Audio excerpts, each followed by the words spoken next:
Hello everyone, very very good morning. कैसे हो आप सब? उम्मीद करती हूँ कि आप सब बिल्कुल अच्छे होंगे, बहुत खुश होंगे, मस्त होंगे और तंदुरुस्त होंगे। आप सभी को मेरी प्यार भरी राधे राधे। आप सभी के लिए क्षमा शाम के श्री चरणों में प्रार्थना करती हूँ कि प्रभु आप सभी को अच्छा स्वास्थ्य दे, आप सभी की सारी मनोकामनाएं पूरी करे और आप सभी के घरों में ढेर सारी खुशियाँ आए। अब तो मेरी भी सेहत में काफ़ी सुधार हुआ है, बहुत आराम मिला है शरीर को। वैद्य जी ने वैसे बोला है कि इलाज इसका लंबा चलेगा, क्योंकि पूरे शरीर में जो है यूरिक एसिड एकदम से ज़्यादा फैला हुआ है, खून में मिल चुका है। लेकिन आराम आ गया, ये अच्छी बात है। दवाइयाँ लंबे टाइम तक खानी पड़ेंगी, उन्होंने ये बोला है, स्वस्थ हो जाओगे बिल्कुल। तो देखिए, कोई भी मरीज़ हो, चाहे किसी भी बीमारी से दुखी हो, डॉक्टर हो, वैद्य हो, जब ये बोलता है कि आप बिल्कुल स्वस्थ हो जाओगे, तो मेरा मानना है कि वो आधा तो वैसे ही ठीक हो जाता है, क्योंकि उसे तसल्ली मिल जाती है। और फिर दवाइयाँ अपना काम शुरू कर देती हैं, तो वो तो एक अलग ही बात है। तो दवाइयों ने भी काम शुरू कर रखा है, आराम आ गया है, तो अब तो शरीर में एक अलग ही रौनक सी आने लग गई है, काम करने का मन करता है। जब शरीर में बेहद दर्द था ना, काम तो तब भी करना पड़ता था, लेकिन तब अपने शरीर के साथ ज़बरदस्ती करनी पड़ती थी, क्योंकि देखो, काम तो हम अपना बिगाड़ नहीं सकते हैं। जब तक औरत के शरीर में थोड़ी सी भी जान बची होती है ना, वो अपने घर को संभालने में ही लगी रहती है। कोई होता होगा एक आध ऐसा जो ऐसे लेटा रहे, काम पड़ा रहे, लेकिन लगभग औरतें ऐसी होती हैं, जब तक उसके शरीर में थोड़ी सी भी जान बचती है ना, घर को अच्छे से वो मैनेज करके रखती है। तो वही तब ये था कि ज़बरदस्ती से शरीर को काम में लगाना पड़ता था। अब जैसे शरीर में आराम आ गया है, तो मन करता है, अच्छा लगता है, भाग भाग के सब काम निपट जाता है।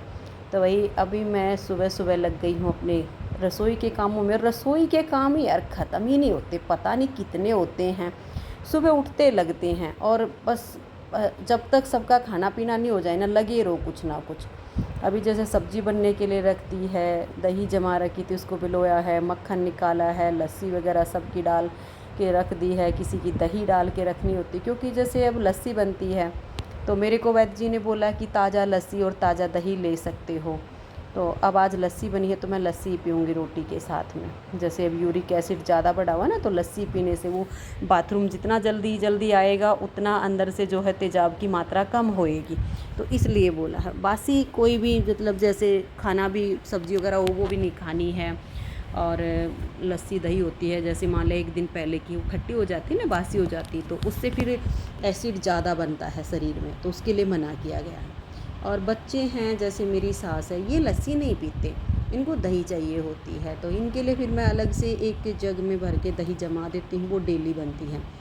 तो भाई अभी बर्तन वगैरह भी हैं, इनको भी साथ के साथ समेट दूँगी, क्योंकि रसोई में ना इतने सारे काम होते हैं। सुबह उठ के लगती हूँ, कई बार जैसे मैं बोलती भी हूँ कि देखो, खाना खाने में 5-10 मिनट लगती हैं खाने वाले को, और बनाने वाले 2.5-3 घंटे मेहनत करती है रसोई में, तब जाके सबकी थाली तैयार होती है।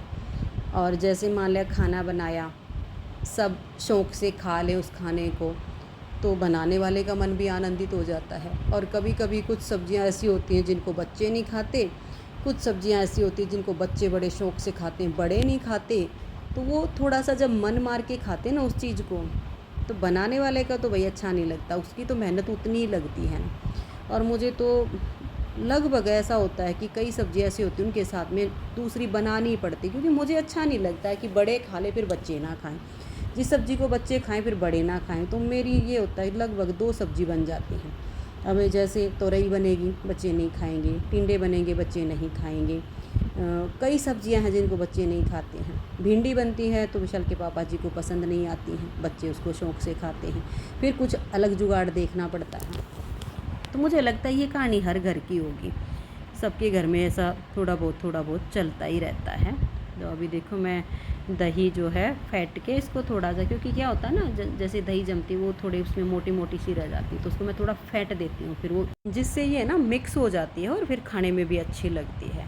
तो वही ये काम भी निपटा देती हूँ। और अब जैसे सब्ज़ी बनेगी, आटा वगैरह लगा के भी मैं उसको जो है ना एक जैसे सब्ज़ी वगैरह काटते हैं ना, बड़ा सा भगोना या जिसको बोलते हैं, उससे मैं उसको बिल्कुल कवर करके रख देती हूँ, तो आटे पे फिर पपड़ी नहीं आती है। और एक ये भी होता है कि आटा जैसे रोटी बनाने से थोड़ी देर पहले लग जाता है ना, तो वो सेट भी अच्छा हो जाता है, उसकी रोटियाँ भी फिर मुलायम बनती हैं और खाने में अच्छी लगती हैं।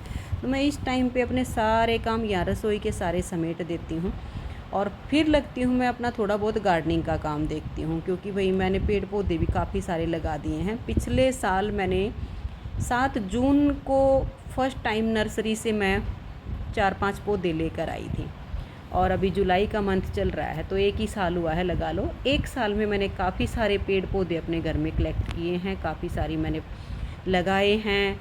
और देखो भई, ऐसा नहीं होता है कि जितने भी पौधे हम लगाते हैं वो सारे पौधे ही हमारे चल जाते हैं। एक तो हम जैसे कोई काम सीखते हैं, स्टार्टिंग करते हैं, तो नॉलेज नहीं होती है, नॉलेज तो धीरे धीरे बनती है, क्योंकि ज़मीन में पौधा लगाना और गमले में पौधा लगाना, इनमें दिन रात का अंतर है। उसकी केयर करना, उसका पानी, उसकी खाद, उसका सब कुछ देखना, इनको समझने में बड़ा टाइम लगता है। तो कुछ पौधे मर जाते हैं, कुछ चलते हैं, लेकिन फिर भी मरने के बाद भी मैंने इस अपने शौक़ को जारी रखा। काफ़ी सारे पौधे मैं दोबारा भी लेकर आई हूँ।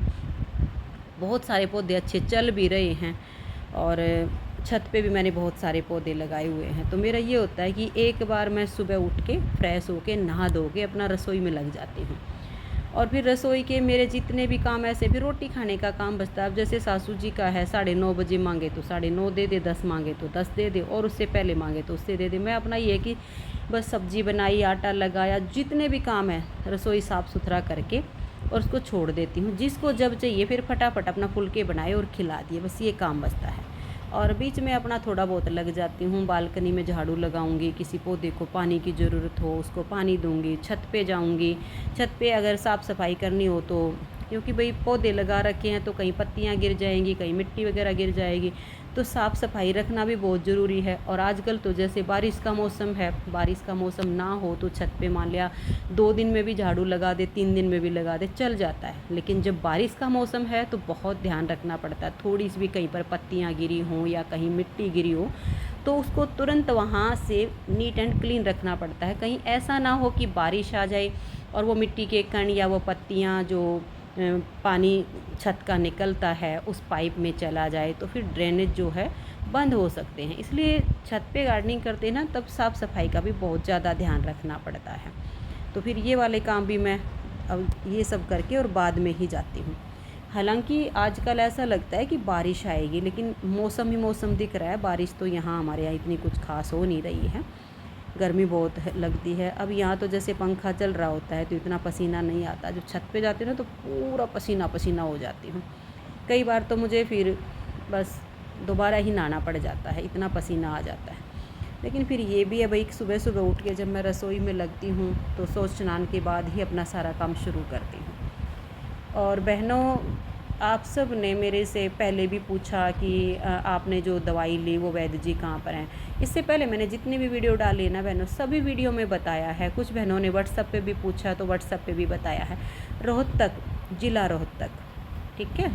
अब बहुत सारी बहनें हैं, ज़रूरी नहीं कि सब हरियाणा से देखती, हरियाणा से बाहर की बहनें हैं जो मेरी वीडियो देखती हैं, तो उनके लिए शायद पॉसिबल नहीं हो पाएगा इधर आना, काफ़ी दूर हो जाता है। लेकिन जो हमारे आसपास के एरिया की हैं, हरियाणा में आसपास से रहती, तो वो बहनें तो जा सकती हैं। रोहतक की काट मंडी में HDFC बैंक के ऊपर हैं अनिल वैद्य जी। सोमवार और मंगलवार 2 दिन बैठते हैं, सुबह 8 बजे से लेकर और दोपहर 1 बजे तक। 1 बजे के बाद वो नहीं मिलेंगे। और बहनों देखो, मुझे तो बहुत ज़्यादा आराम आ गया है, मैं काफ़ी अच्छा महसूस कर रही हूँ। वरना मैं तो बिल्कुल ही ऐसी हो गई थी कि भाई अब तो मैं गई काम से, बिस्तर पकड़ लूँगी। और मैं भला कभी खाली बैठने वाली हूँ नहीं, हमेशा मैं तो काम करने वाली लेडीज़ हूँ। एक तो होता है ना, किसी किसी की आदत होती है थोड़ा बहुत काम किया और उनको रेस्ट ज़्यादा चाहिए होता, वो लोग लेट सकते हैं लंबे टाइम तक, वो सो भी सकते हैं दिन में भी। लेकिन मेरे को आदत नहीं है ज़्यादा समय तक बिस्तर में पकड़े पड़े रहना। मेरे को आदत है काम करने की। मेरा मन हमेशा कहता है कि कर्म करो, काम करो, भगवान का भजन करो, पड़े रहना अच्छी चीज़ नहीं है। मेरा शरीर कभी टिकता ही नहीं है, ऐसे भी मैं बिल्कुल ही लाचार हो जाती हूँ, तब मैं जाके बिस्तर पकड़ती हूँ। नहीं तो फिर भी मैं धीरे धीरे उठ के काम करती रहती हूँ, मेरे से लेटा ही नहीं जाता है। अभ्यास ही नहीं है मेरे शरीर का ऐसे लेटने का, क्योंकि कहते हैं ना भाई, जैसा अभ्यास जीवन भर बनाते हैं ना, वैसा ही बन जाता है। तो मेरा मन हमेशा कहता है कि भाई मुझे ये भी कार्य करना है, ये भी करना है, ये भी करना है, सबकी सेवा करनी है। मेरे मन में कभी भी ये भाव नहीं आता कि मैं इस शरीर की किसी और से सेवा करवाऊँ। और कभी बाई चांस ऐसा हो भी जाता है ना कि मैं बिल्कुल ही मेरा शरीर डैमेज हो जाए और मुझे किसी से अपने शरीर के लिए कोई काम करवाना पड़े, यकीन मानो बहन, मेरा अंदर से ना मन रोता है उस दिन कि क्यों मैं ऐसा हो गई कि मुझे इस शरीर की सेवा लेनी पड़ी किसी और से। मेरा मन हमेशा मुझे कहता है मैं इस शरीर के द्वारा हमेशा सबकी सेवा करूं, ना कि मैं अपनी सेवा करवाऊं। तो प्रभु मुझ पर बहुत मेहरबान है, बड़ी कृपा है मेरे श्यामा श्याम की, जो उन्होंने मुझे फिर से चलने फिरने लायक बना दिया, ताकि मैं सबकी सेवा आराम से करती रहूं, क्योंकि मुझे आनंद मिलता है। कहते हैं ना भाई, आनंद के कहीं पर खजाने नहीं भरे हुए हैं, आनंद मन में होता है।